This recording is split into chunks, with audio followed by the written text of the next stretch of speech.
wigs and stuff. That had to be a rough day for the fellas. It's like some guy coming up first, like, from Rhode Island, 12. And everyone's like, ew, ew.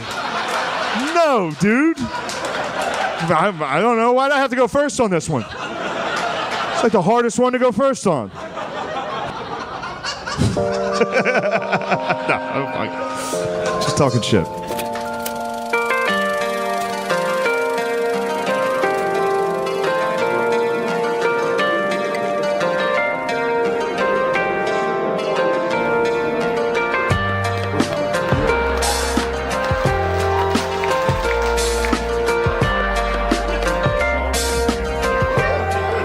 Exciting. I was a little too excited. I panicked and got this haircut.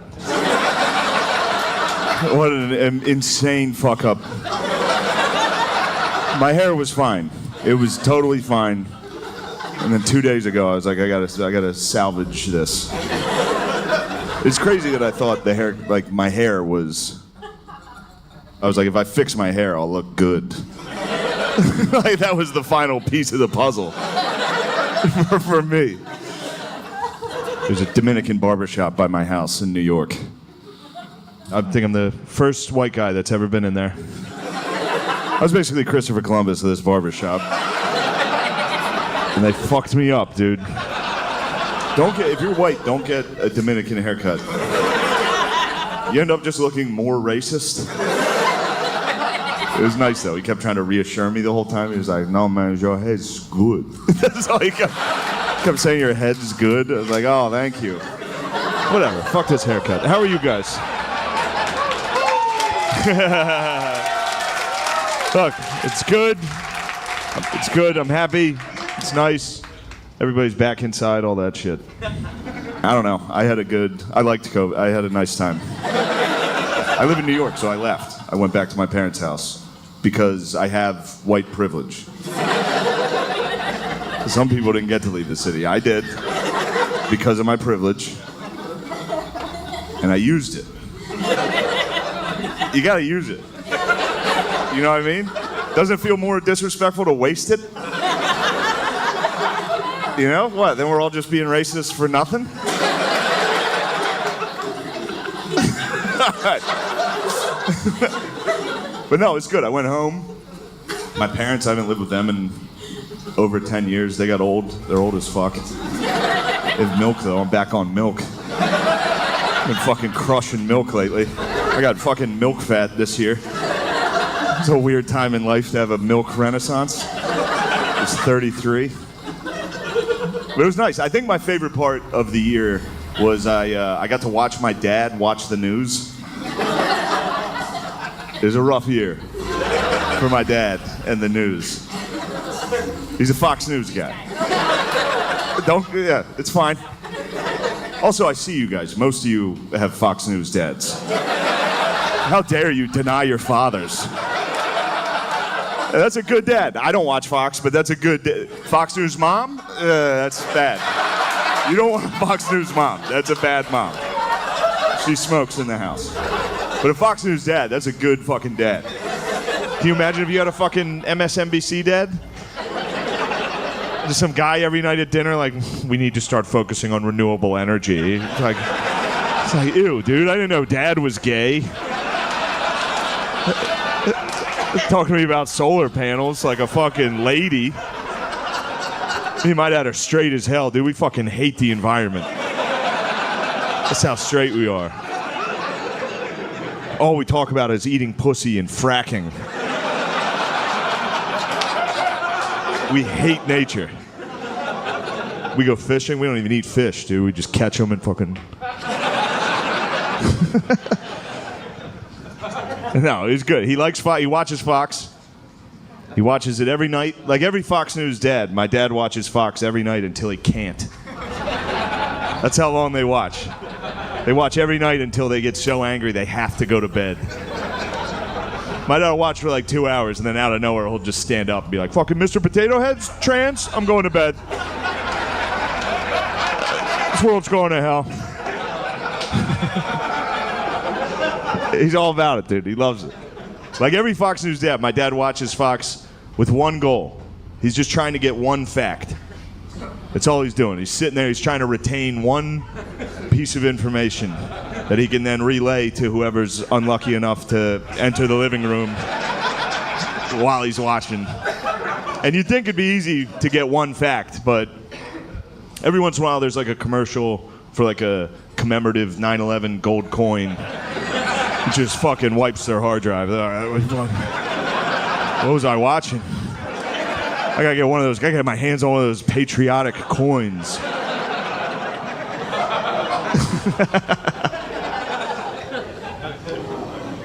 My dad drinks too, so he can never get a fact, ever.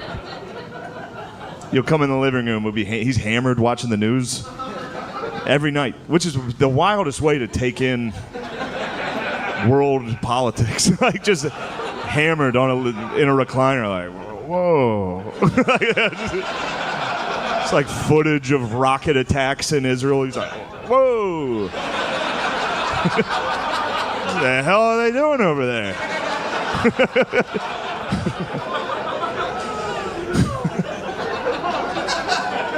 What's these guys' problem?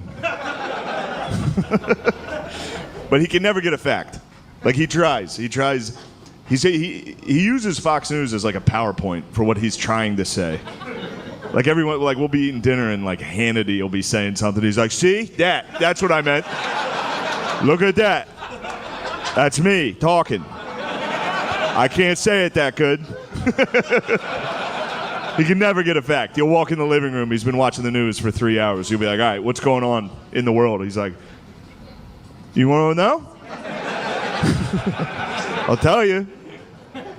Fucking Nancy Pelosi's a bitch. It's like, all right, settle down, dude. It's like that was the news that's the news every night for my dad. They're just like breaking. Did you know Nancy Pelosi's a bitch? My dad's like, yeah. I had a feeling. But he likes everything they say. He agrees with. He's all in. I realize like Fox News is basically black church for old white dudes. You know what I mean? Like literally everything they say, my dad just sits there like, mm-hmm. Yes, preach, Tucker. Every once in a while he gets hit with the Holy Spirit while he's watching it. The Holy Ghost visits him. He's just like, oh Lord, build a wall. Can I get a wall? He needs a wall. My dad needs a wall. For a guy who lives in central Pennsylvania, securing the southern border is like oddly important to him. I don't know what he's worried about.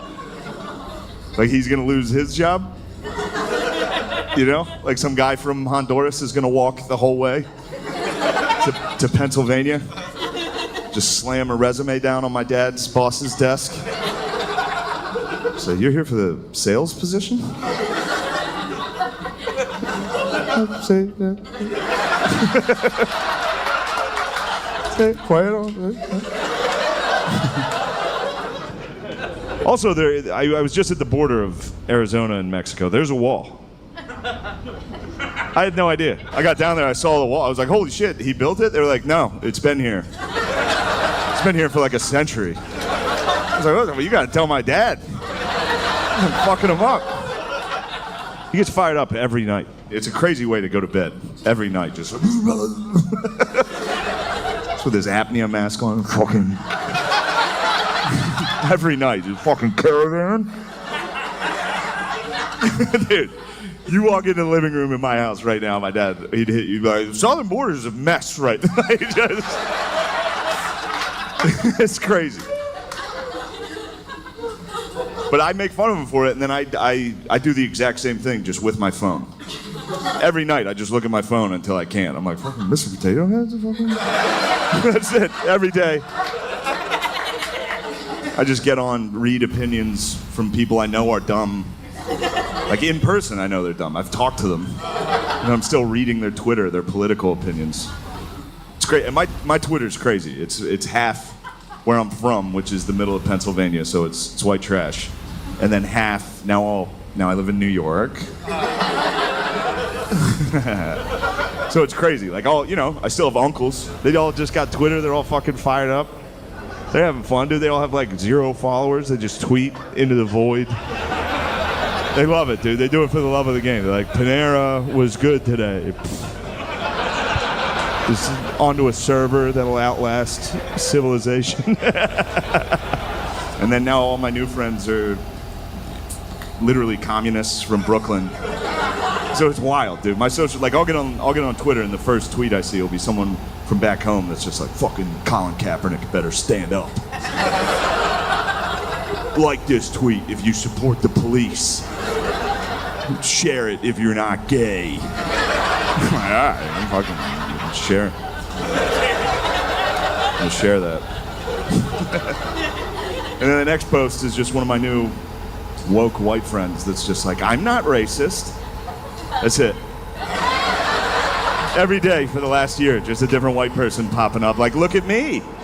Look at this article I shared to my Instagram story. I'm not racist, right? It's like, all right. You sure? So I don't know if you know this. Like, being racist isn't like a yes or no thing. You know what I mean? It's not like you have it or you don't have it.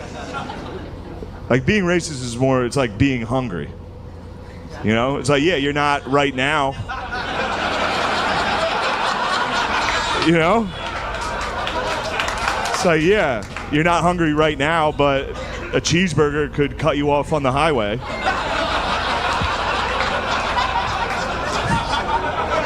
And you get hungry. You were hungry all day.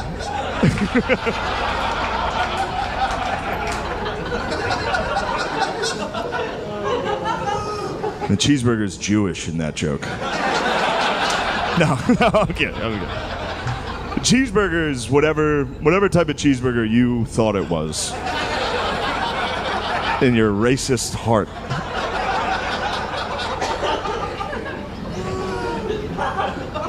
Anyway, that's it. I just get online, read opinions from people. The news, like other news, is kind of like, this is the most divided this country has ever been. It's like with the red states and the blue states. It's like, why? Because we tweet at each other? You know we had a war, right?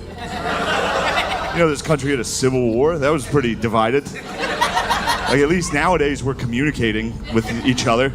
Back then, those guys they got the news like once a month. Some guy would come by on a horse and they were like, who's talking shit? And the guy was like, the South is talking shit. They were like, fuck that, I don't like that. Give me my gun. I'm gonna go down there. I'm gonna walk down there for a month straight. Shoot the first fucking guy I see down there. That's how much. The Civil War was basically just the North just shooting racism out of the South. That's what happened. The North was like, South, fucking chill. And the South was like, no. So then a bunch of guys had to walk down there and shoot them a lot. And they were like, all right, we'll let them go. But we're not going to be nice to them for a while. Until we find out they're good at football and then roll tide.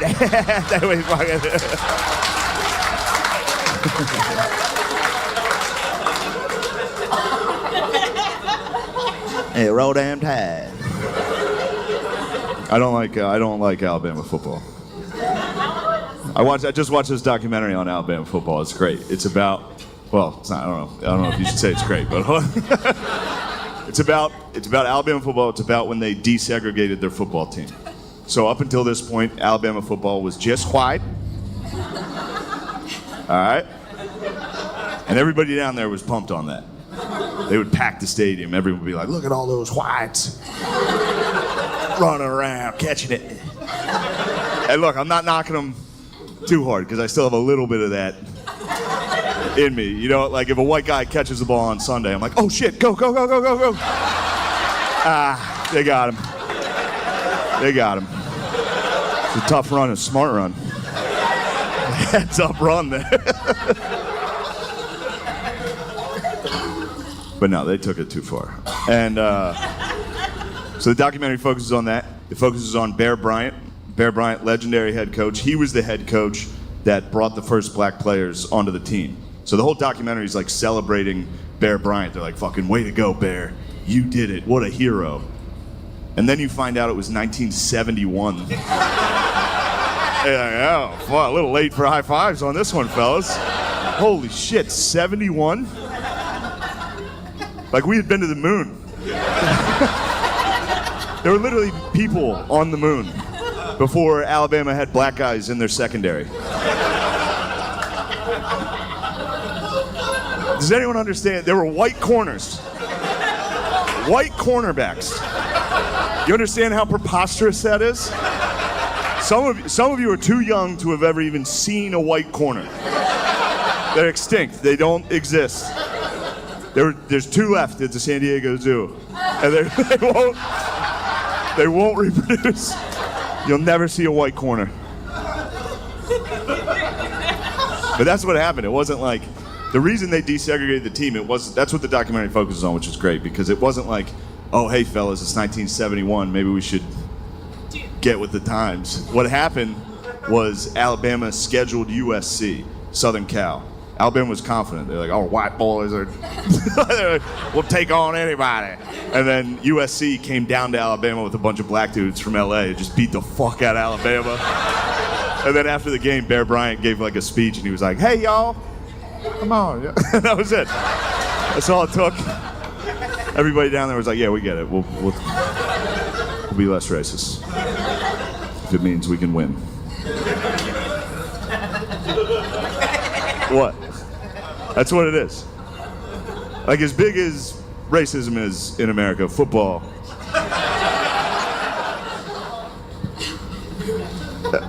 That's true.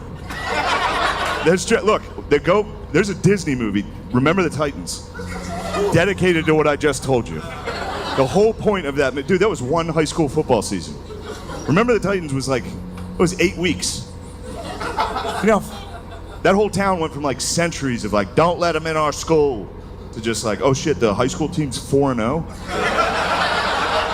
Those are my brothers.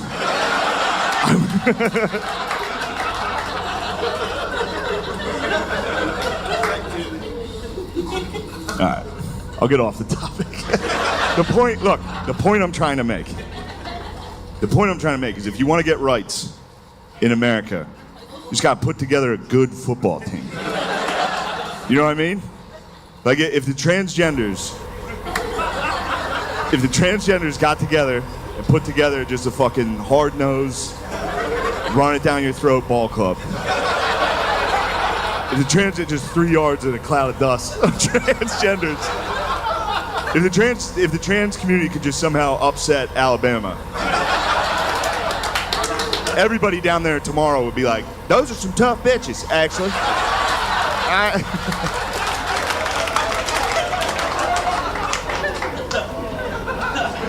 All right, we got out of that. There's some rough matches in there. That's all right. Well, this won't go great either. You know how like every show and movie now it's like a remake of something. They just remake an old thing and just make it like more progressive and just put it out. Like they remade Ocean's 11 like a heist movie with like all gorgeous women. That movie should have been 10 minutes long. They literally should have got to the casino and just blown the security guards. Here's the keys to the safe. Take everything. I love you. You guys, you crazy bitches. I love you bitches. That's it.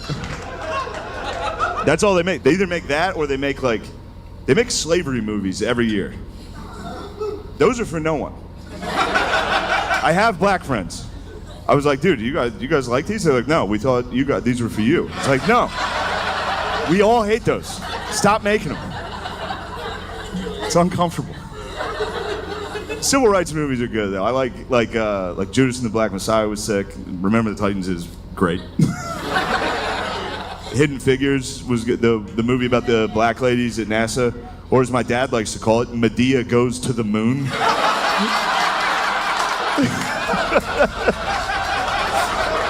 And look, that was him that said that. He said that. As soon as he said it, I was like, what did you fucking say? You don't talk like that.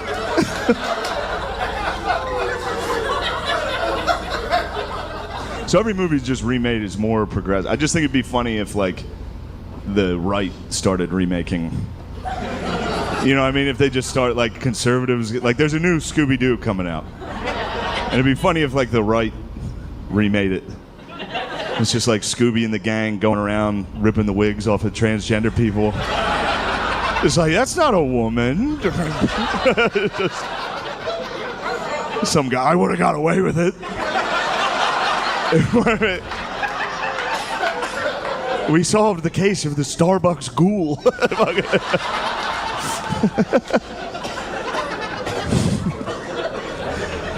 Has enough time passed that can we admit that Trump was funny? Can we finally admit that he was funny? Well, hold on. I don't like the tone of that. That's not what I'm going for here. Yeah. The great leader. No. He was funny. Now, whether or not that's a great quality for the commander-in-chief, that's definitely up for debate. But he was funny. I saw it. And I lived in New York, so the whole time he was in office, I would be like, you know, something would happen, I'd show my friends, I'd be like, look at that. They'd be like, what? Right, it's funny. Like, there's nothing funny about Donald Trump. I don't know. During Hurricane Dorian, he was like, maybe we should nuke it. Like, that was a real suggestion from the president. The president said that. The president of the United States. He was like, hey, we got a big storm coming. You guys want me to blow it up? I was like, no, what the fuck are you talking about? I don't know. I fuck around, dude. That's what I do. I don't know. Now that he's gone, I'll never watch a debate ever again. Can you imagine, like, just a regular debate now? After we witnessed the GOAT. Undefeated in debates. And he never said a fact. You know how impressive that is? He was funny and he argued like a fifth grader. He was unstoppable. People would try to hit him with statistics and facts. He would just go, wrong. Like, holy fuck, dude. How was no one prepared for this? Go back and watch those debates. You forget how electric that shit was. Don't tell your friends in Austin. They'll be mad. Just get a six-pack, toss on a Trump highlight video on YouTube. It's a good night, dude. I went back. I watched his first debate. That's like my favorite one. At the time, Trump was polling at like less than 1%. Like no one liked him. If you guys like him now, you didn't back then. And I know that because I watched my dad. My dad at the time, he would like, anytime Trump even came on TV, my dad would be like, get this fucking joker. Get him off the fucking screen. And then now my dad's like, yeah, fucking guys can't go to the Capitol? He's like, guys can't have fun anymore? He's like, and it was because of the debates. That's what did it, dude. That's how we got Trump, these debates. And the first one is the best one. So it's a Republican primary. Everyone's up on stage, and they're all still doing their political shit. So like the first couple guys that talk are like, I'm from Kentucky, and I love education. And the crowd's like, nice. We didn't know what was coming. And then the next guy's like, I'm from Georgia, and I love religion. And the crowd's like, pretty good. This is a good one. This is a heated debate. And then it finally got to Trump's turn to talk, and he was just like, Rand Paul is ugly? And the whole crowd was like, oh! We didn't know you could do that in this. You can just do that as your thing? And Rand Paul was like, all right, everybody, settle down. We're trying to have a debate here. And the whole crowd was like, shut the fuck up, Rand Paul. Ugly bitch.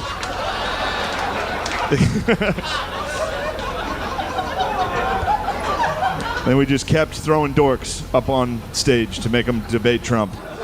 And it was not fair. It was mean for us to have done that to people. These guys were in politics their whole lives. And they just had to debate a fucking maniac up there who didn't give a fuck, dude.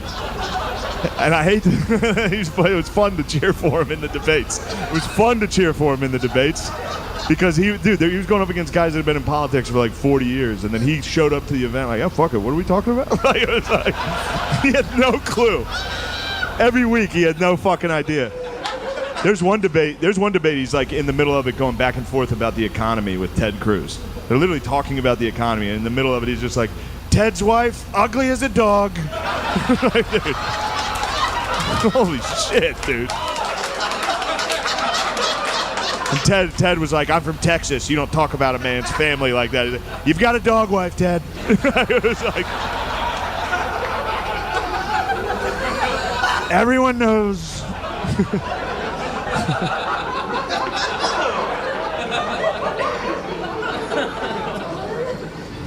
Yeah, and a week later, Ted Cruz was on TV like, I support Donald J. It's like, you pussy. I will say this. The one thing that sucked about Trump losing was, for me, was because I just figured out kind of how to do his voice. Which that's kind of a bummer that it's not hard to do Trump. It's all you have to do just do that. Do that a second off from where it should be in the sentence. And then you don't have to sound like him. All you have to do is like get his cadence down. It's very easy. All you have to do is like describe something and then say you described it that way. That's it. It's every time. Like, what a big room this is. I walked in here, I said, wow, what a big room. That's it. Every time.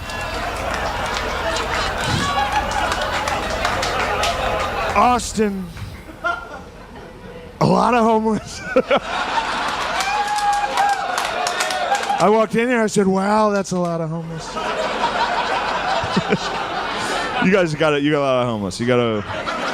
What are you guys doing about it? Whatever you guys are doing is not working. So just switch. I don't know what to do either. But do something. A lot of tents.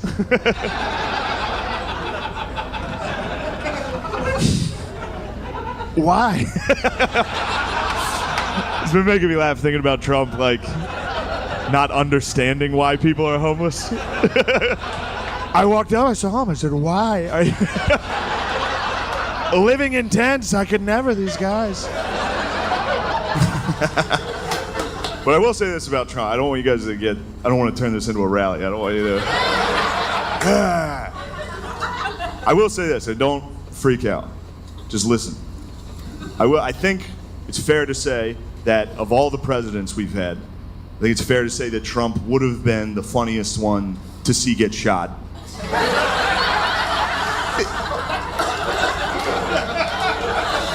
You know?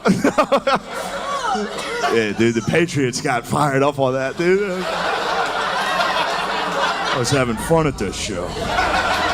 No, look, I didn't even say it would be funny. I said funniest. It's a huge difference. Technically, there's a funniest of everything. There is. It doesn't make it funny, but there is, like, think of the worst thing you can think of. There's a funniest one. I'll go first. I'll think of one. School shooting. None of those are funny. Zero funny. But maybe there was one where, like, the horse girl in the class, like, could sense something was coming. You know what I mean? And they were like, what's wrong? And she was like, like, you know?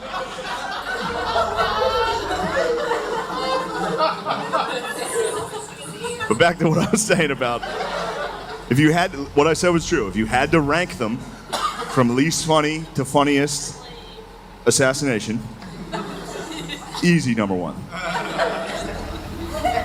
For real. He'd be talking shit like when it happened.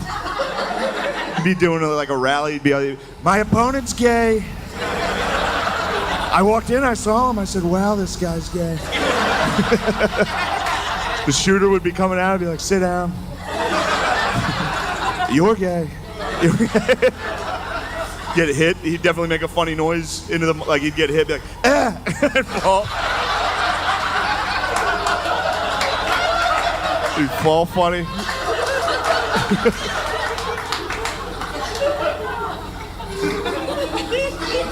I will say, I did write that joke before Biden could be added to the rankings. I don't think he would be the funniest, but the only reason Biden might be the funniest is because I think Biden's the first president you could punch assassinate. You know what I mean? Just walk right through the metal detectors and be like, Mr. President, what the fuck are you doing, dude? Just a body shot.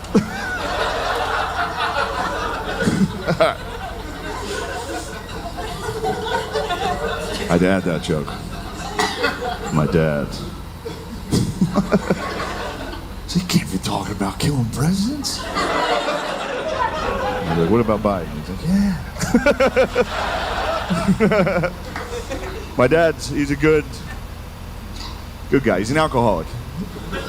But he's good. He's a good alcoholic. He's not hurting anybody. But every once in a while, he always has an excuse while he's drinking. That's what's funny about it. Like, he can never just get hammered and be like, yeah, I got fucked up. Like, it's always, like, you'll see him on, like, a Monday. You'll be like, damn, it's Monday? You're getting fucked up? He's like, it's Monday Night Football. Have a couple drinks. Jeez. You'll see him on, like, a Tuesday. You'll be like, damn, it's Tuesday? You're getting fucked up? He's like, there's no football. What the hell? And then my sister does heroin, and that one we're like, you do need to, you need to stop doing that. Which sucks for her, because if she played guitar, everybody would be like, But instead, she's a hairdresser, so it's not as cool. Relax. It's my family. It's my family. Don't worry about it. Actually, based on this crowd, I'm sure it's actually a lot of your guys' families. And that's all right. We're allowed to talk about it. My sister, so she was doing heroin. We had to have a intervention for her. She lived out in Pittsburgh. We live in the middle of Pennsylvania, so we had to trick her to come home. You got to trick them. I don't know if you know these guys. They're not just fucking stopping by. They're very busy. They're the busiest people. They get a bad rap for being lazy because they take a lot of naps. But if they're awake, they're very busy. They're scurrying around, dude, doing quests. That's what they do. If you do heroin long enough, you run out of money. You got to start doing quests. It's like a fucked up game of Zelda every day. You just wake up to a new quest. It's like, you need to gather coppers. Gonna find a scrapyard. It sounds nice. I wish I got quests. But eventually the quests get pretty dark. The scrapyard, that's like level 1. Towards the end, the quests are, you need to get titty fucked behind the Home Depot.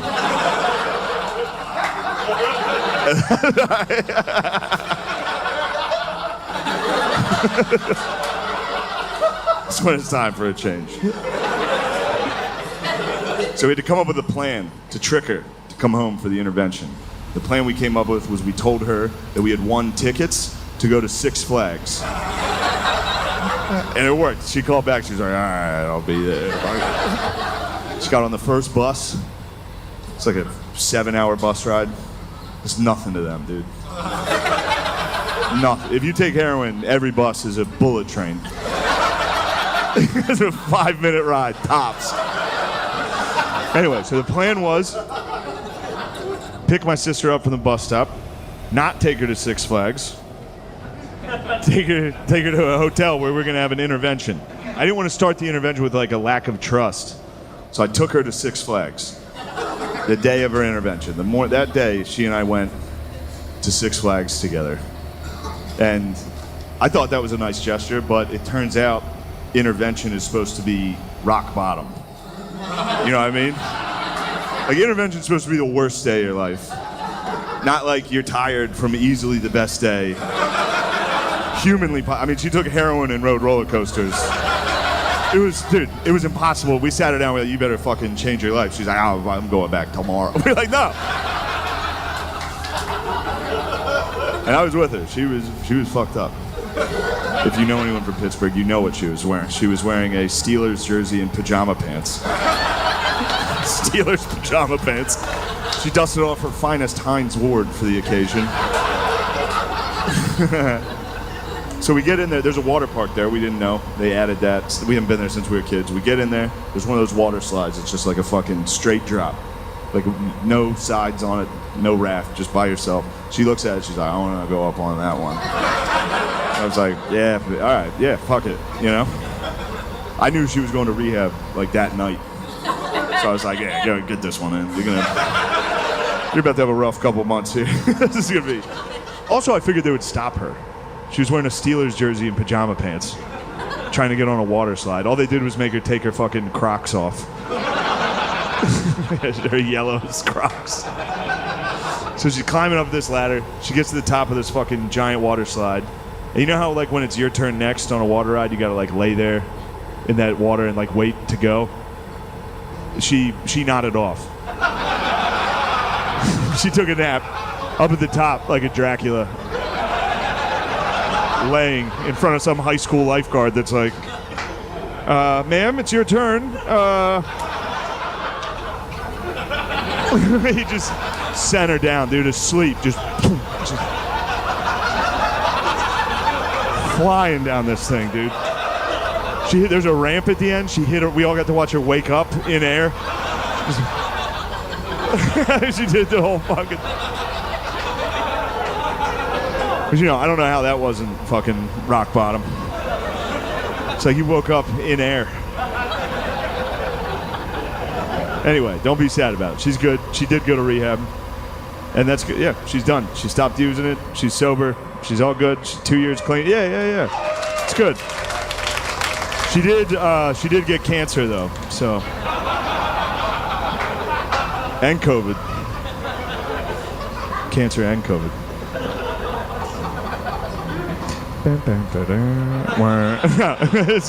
So I'll tell you what. This was cool. I was with her. She was at home. She went back to my parents. Because when you have cancer and COVID, you got to go home. You have to go home. You can't keep hanging out.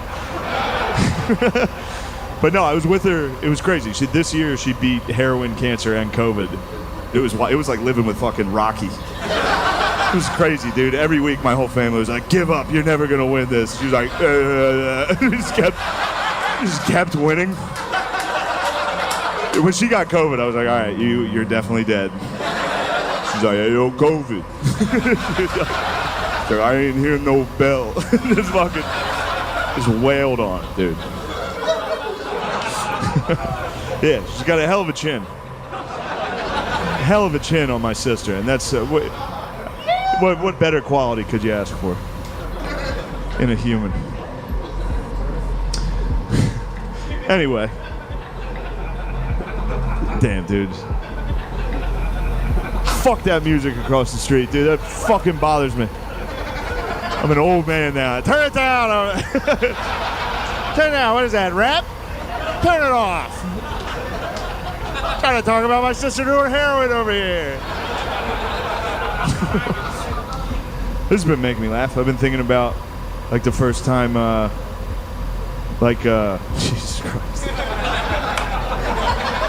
I do comedy a lot, and every once in a while you can hear music from another room, and it's like, damn, dude, music's so much better than comedy. Every time I hear music, I'm like, fuck, dude, that shit crushes what I do. Some fucking idiot dressed like Cam Newton pressing play. It's so much better than this. Like, you guys want to hear about my problems? This guy's like, take Molly, finger someone. I'm gonna press play. You guys do you. Fuck, they're having so much fun over there. Get out of here, you motherfucker. Go dance. I knew you wanted to dance. That guy wanted to dance all night.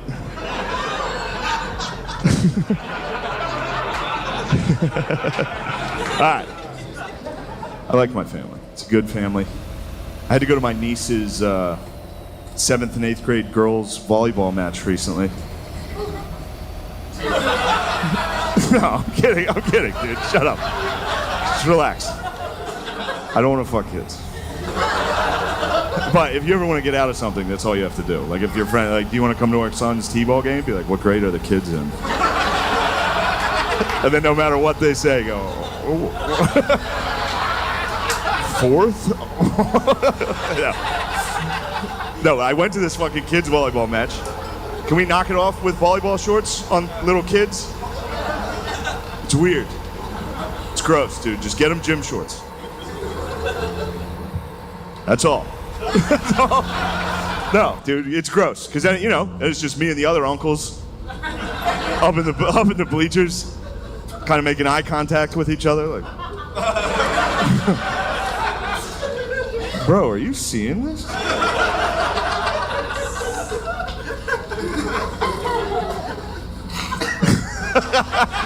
Such a funny way to just destroy a show.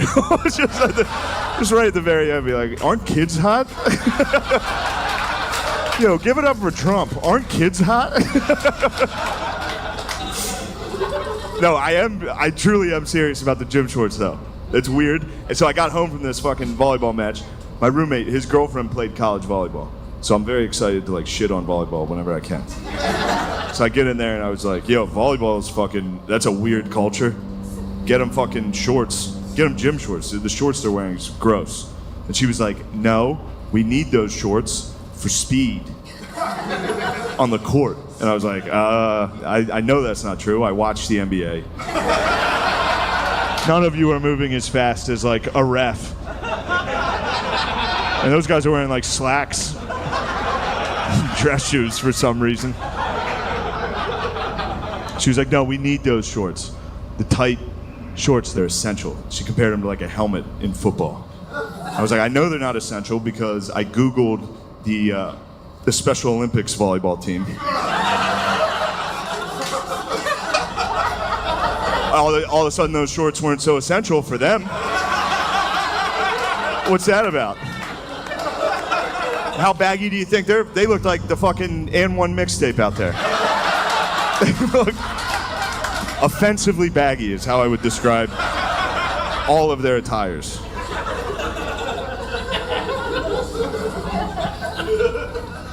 We're all adults. We all agree the Special Olympics is a good program. It's great. I just feel like the guy who came up with it had to be like a real risk taker. You know what I mean? That's a wild thing to suggest for the first time. Just some guy in a board meeting, like, I got an idea. We should be racing these motherfuckers.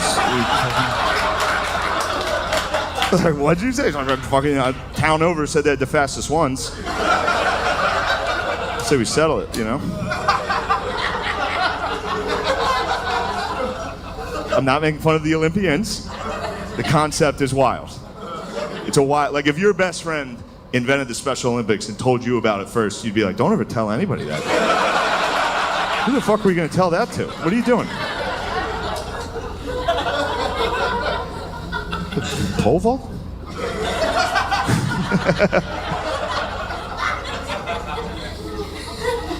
I actually volunteered and coached with the Special Olympics for a little while, so, what'd you guys do? No, don't clap. Please. I did it for those kids. No, I'm kidding.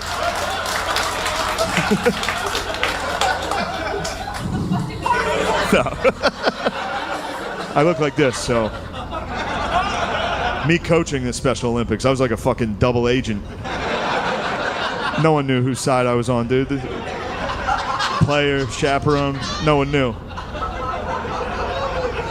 I'd be standing there coaching, holding a clipboard with 5 dudes that looked exactly like me. I could always see the coaches from the other team looking over like, I think they're fucking letting one of them coach.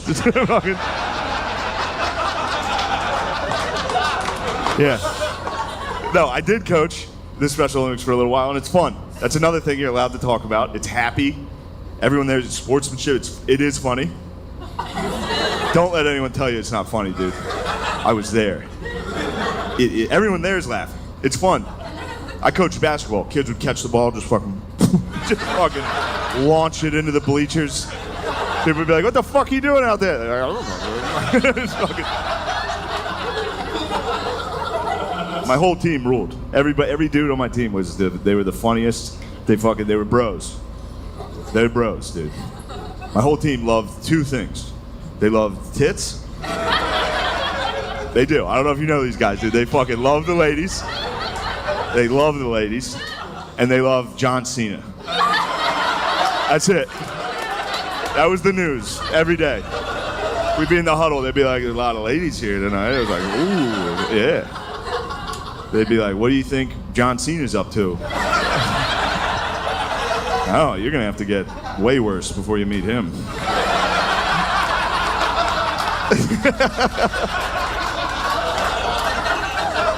John Cena's like the angel of death for those guys.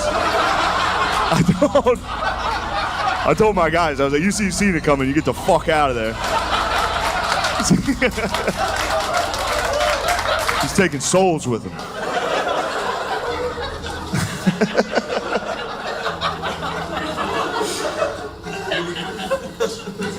Every year, Hooters would sponsor our one basketball tournament. All right, so every year Hooters would bring like 3 or 4 waitresses, and they would present like a big cardboard check donation to the Special Olympics. As soon as the girls entered the gym, the game changed entirely, dude. It went from like hugs and sportsmanship to just like dudes got competitive, like very competitive. Fucking ripping down rebounds, just hitting layups. And then at the end of the game, there'd be a hug line, you know, between the waitresses and the players. And yeah, that went about exactly how you would imagine that went. We had to break out the fucking jaws of life, dude. My boys are ragdolling those young sluts.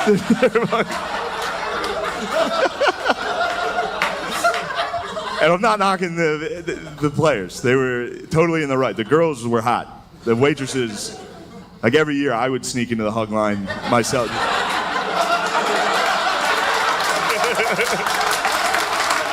All right, I think I'm gonna get out of here, guys. Thank you guys very much. This was a lot of fun. Thank you.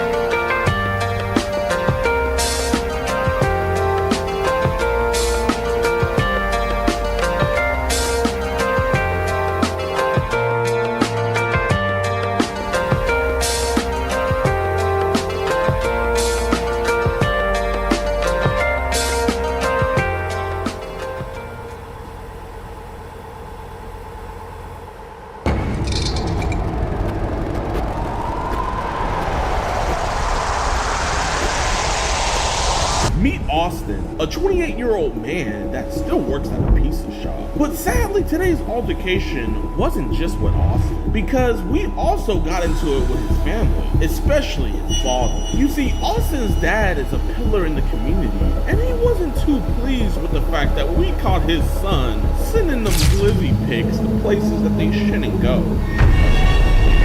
But instead of taking accountability and reprimanding his son, he then decides to get physical with me. I say I would give me my goddamn paper.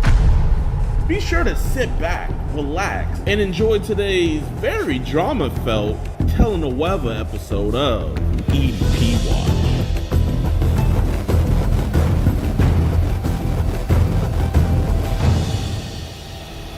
Alright, what's good, YouTube? Welcome to a brand new episode of EDP Watch. And today, we are catching Mr. Austin. We're actually pulling up to his job. He works at a pizza shop. And we also suspect him in specializing in cheese pizza, if you know what I mean. He's talking to our 10-year-old decoy. He's actually trying to set a meet. We're in a small town, so we're hoping that the police presence out here is good. But we got the chat logs and everything. This dude is absolutely disgusting. Make sure you guys follow us on our website, edpwatch.com, for $4.45. You guys get the uncut, extended, and early access, all that, man. We have over 13,000 members, so I appreciate every one of y'all that are supporting us over there. But without any further ado, let's go get this free.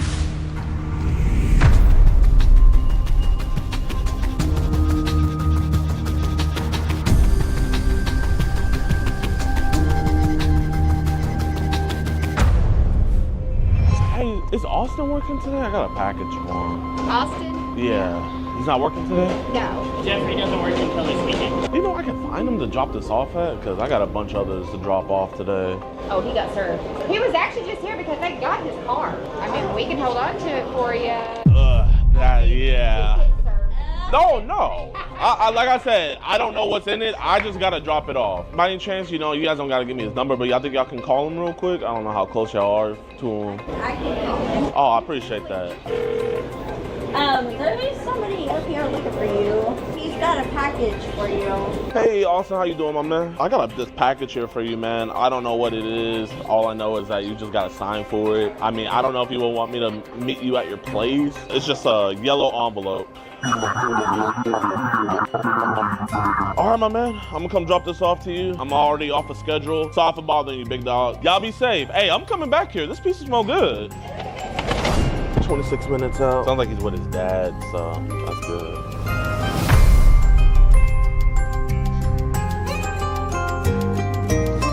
All right, y'all. So we just made it to his crib. I think he's with his dad. So we're gonna just try to keep it cool, calm, collected. Hey man, you know, you're a good guy, man. Obviously, we don't want no one else finding out about this. Y'all know the lingos and man, let's get it.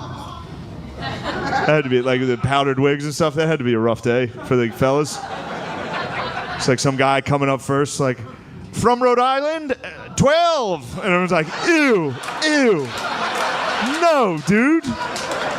I don't know. Why'd I have to go first on this one? It's like the hardest one to go first on. No, I'm fine. Just talking shit.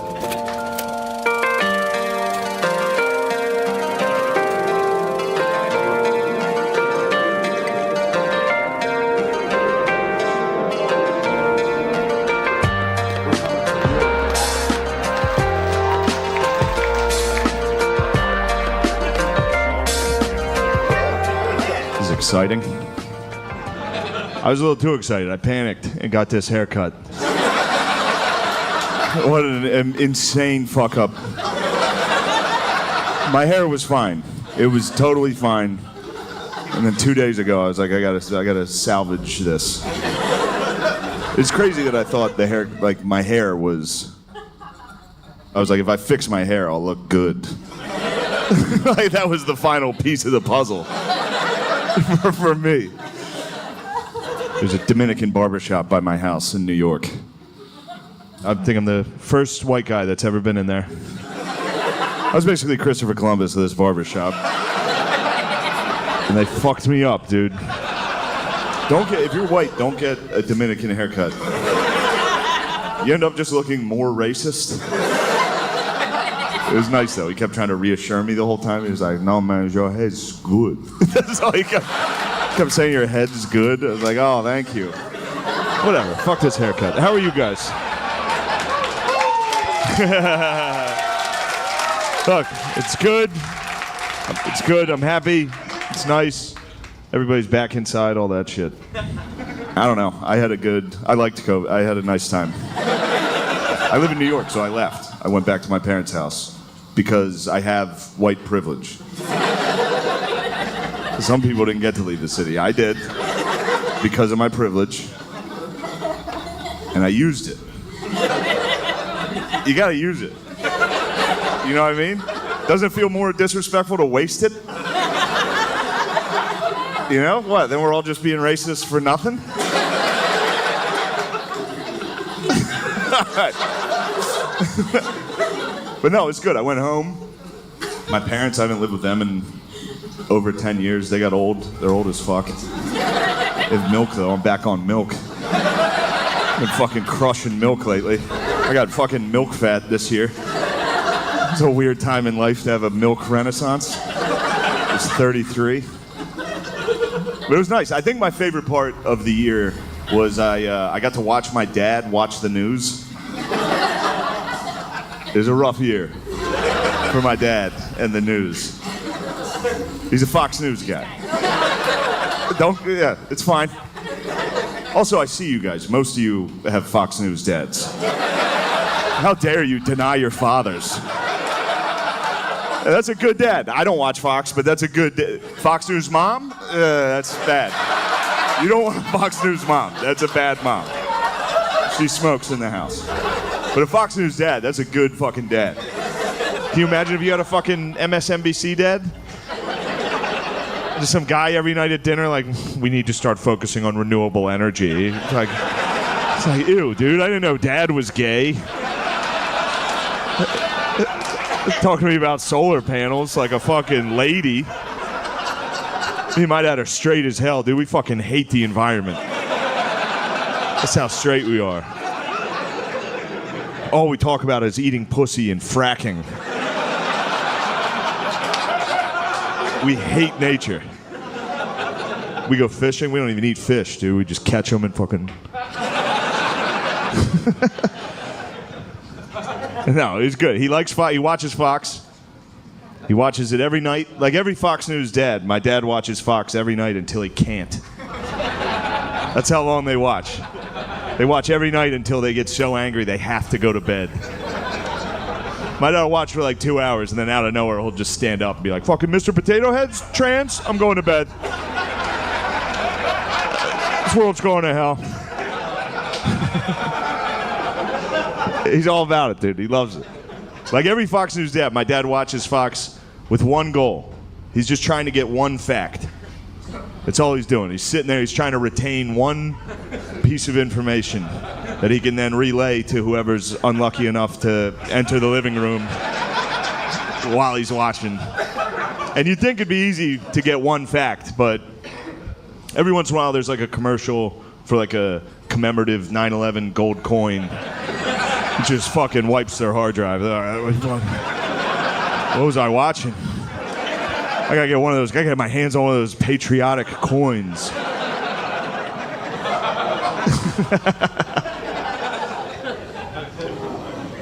My dad drinks too, so he can never get a fact, ever.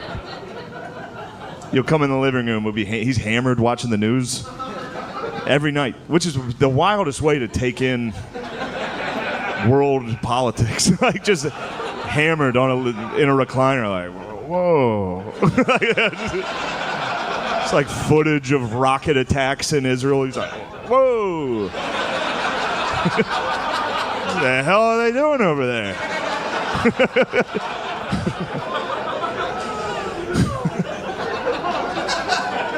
What's these guys' problem? But he can never get a fact. Like he tries. He uses Fox News as like a PowerPoint for what he's trying to say. Like everyone, like we'll be eating dinner and like Hannity will be saying something. He's